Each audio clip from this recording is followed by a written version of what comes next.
The Other Gods by Howard Phillips Lovecraft.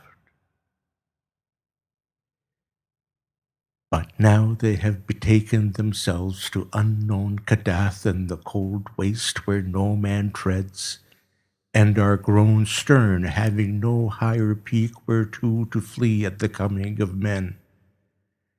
They are grown stern, and where once they suffered men to displace them, they now forbid men to come, or coming, to depart. It is well for men that they know not of Kadath and the cold waste, else they would seek injudiciously to scale it. Sometimes when earth's gods are homesick, they visit in the still of the night the peaks where once they dwelt, and weep softly as they try to play in the olden ways on remembered slopes. Men have felt the tears of the gods on white-capped Turai, though they have thought it rain, and have heard the sighs of the gods in the plaintive dawn winds of Lirion. In cloud ships the gods are wont to travel, and wise cotters have legends that keep them from certain high peaks at night when it is cloudy, for the gods are not lenient as of old. In Ulthar, which lies beyond the river sky, once dwelt an old man avid to behold the gods of earth, a man deeply learned in the 7 cryptical books of earth, and familiar with the pnakotic manuscripts of distant and frozen Lomar. His name was Barzai the Wise, and the villagers tell of how he went up a mountain on the night of the strange eclipse. Barzai knew so much of the gods that he could tell of their comings and goings, and guessed so many of their secrets that he was deemed half a god himself. It was he who wisely advised the burgesses of Ulthar when they passed their remarkable law against the slaying of cats, and who first told the young priest Atal where it is that black cats go at midnight on St. John's Eve. Barzai was learned in the lore of the earth's gods and had gained a desire to look upon their faces. He believed that his great secret knowledge of gods could shield him from their wrath, so resolved to go up to the summit of high and rocky Hathak Kla on a night when he knew the gods would be there. Hathak Kla is far in the stony desert beyond Hathak, for which it is named, and rises like a rock statue in a silent temple. Around its peak the mists play always mournfully, for mists are the memories of the gods, and the gods loved Hathak Kla when they dwelt upon it in the old days. Often the gods of earth visit Hathak Kla in their ships of clouds, casting pale vapors over the slopes as they dance reminiscently on the summit under a clear moon. The villagers of Hathak say it is ill to climb the Hathak Kla at any time, and deadly to climb it by night when pale vapors hide the summit and the moon. But Barzai heeded them not when he came from neighboring Ulthar with the young priest Atal, who was his disciple.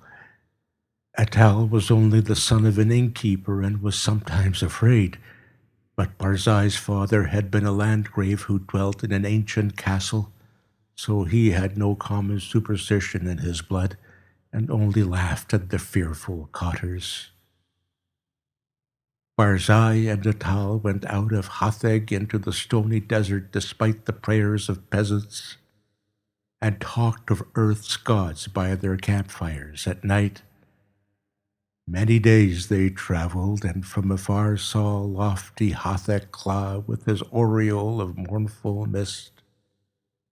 On the 13th day they reached the mountain's lonely base, and Atal spoke of his fears, but Barzai was old and learned and had no fears, so led the way up the slope that no man had scaled since the time of Sansu, who was written of with fright in the mouldy Pnakotic manuscripts. The way was rocky and made perilous by chasms, cliffs, and falling stones. Later it grew cold and snowy, and Barzai and Atal often slipped and fell as they hewed and plodded upward with staves and axes. Finally the air grew thin and the sky changed color, and the climbers found it hard to breathe. But still they toiled up and up, marveling at the strangeness of the scene and thrilling at the thought of what would happen on the summit when the moon was out and the pale vapors spread around.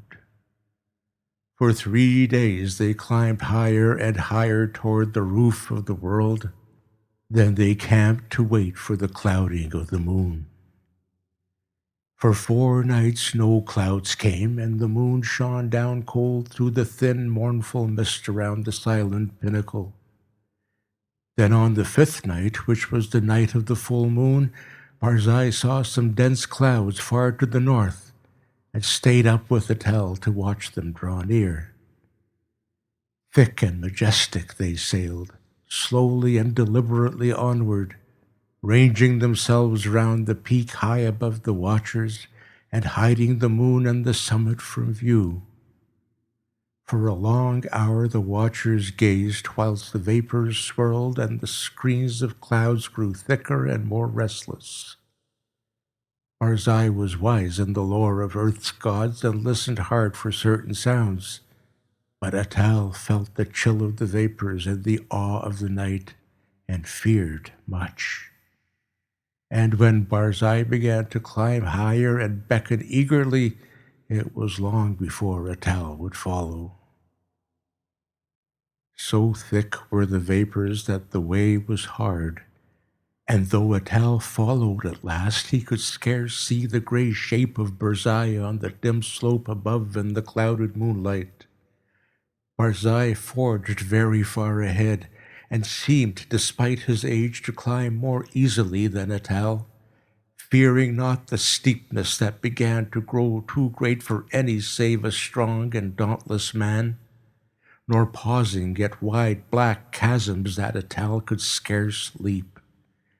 And so they went up wildly over rocks and gulfs, slipping and stumbling, and sometimes awed at the vastness and horrible silence of bleak ice pinnacles and mute granite steeps. Very suddenly Barzai went out of Atal's sight, scaling a hideous cliff that seemed to bulge outward and block the path for any climber not inspired of Earth's gods.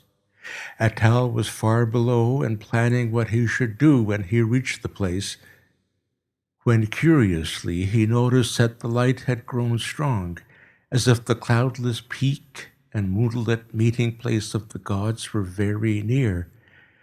And as he scrambled on toward the bulging cliff and lit sky, he felt fears more shocking than any he had known before.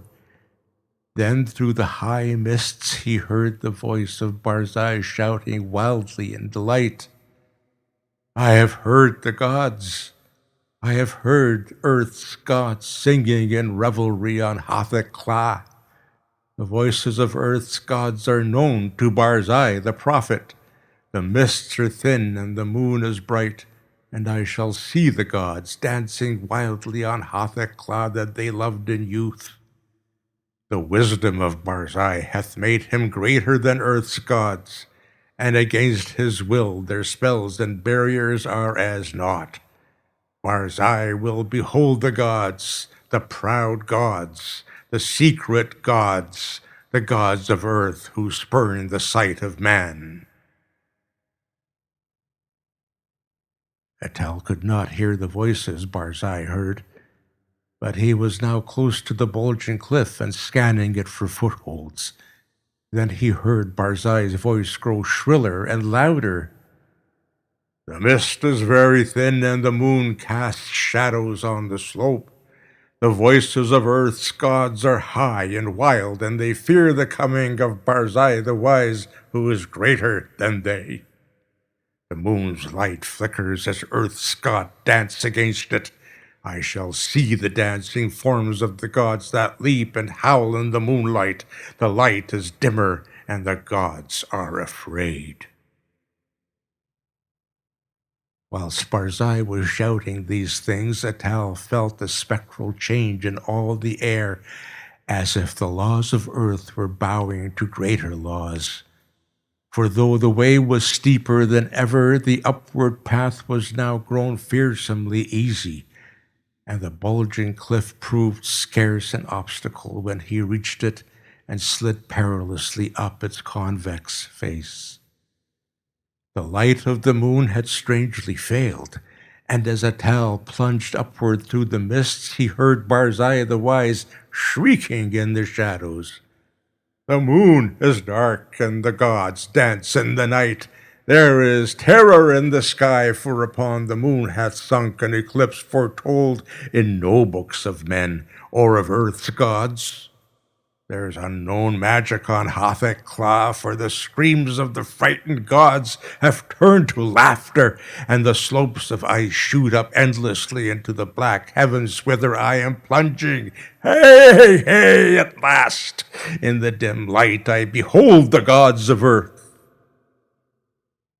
And now Atal, slipping dizzily up over inconceivable steeps, heard in the dark a loathsome laughing, mixed with such a cry as no man else ever heard, save in the phlegethon of unrelatable nightmares, a cry wherein reverberated the horror and anguish of a haunted lifetime packed into one atrocious moment.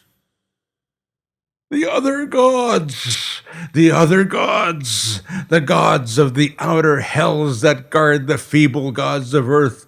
Look away! Go back! Do not see! Do not see! The vengeance of the infinite abysses! That cursed, that damnable pit! Merciful gods of earth, I am falling into the sky! And as Atal shut his eyes and stopped his ears, and tried to hump downward against the frightful pull from unknown heights, there resounded on Hathach Cla that terrible peal of thunder which awaked the good cotters of the plains and the honest burgesses of Hathach, Near, and Ulthar, and caused them to behold through the clouds that strange eclipse of the moon that no book ever predicted. And when the moon came out at last, Atal was safe on the lower snows of the mountain without sight of earth's gods or of the other gods.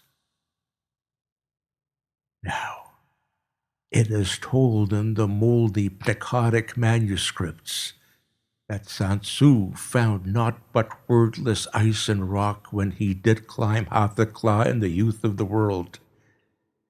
Yet when the men of Ulthar and Near and Hathach crushed their fears and scaled that haunted steep by day in search of Barzai the Wise, they found graven in the naked stone of the summit a curious encyclopean symbol 50 cubits wide, as if the rock had been riven by some titanic chisel.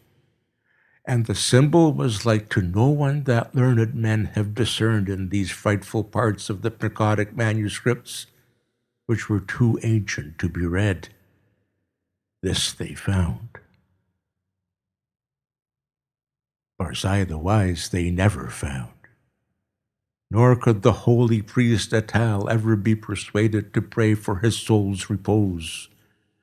Moreover, to this day, the people of Ulthar and Near and Hathach fear eclipses and pray by night when pale vapors hide the mountain top and the moon.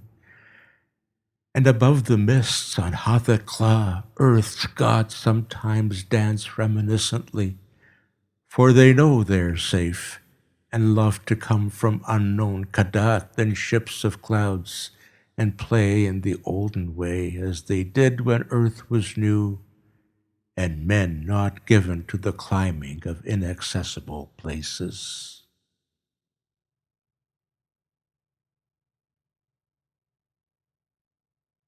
End of The Other Gods by Howard Phillips Lovecraft.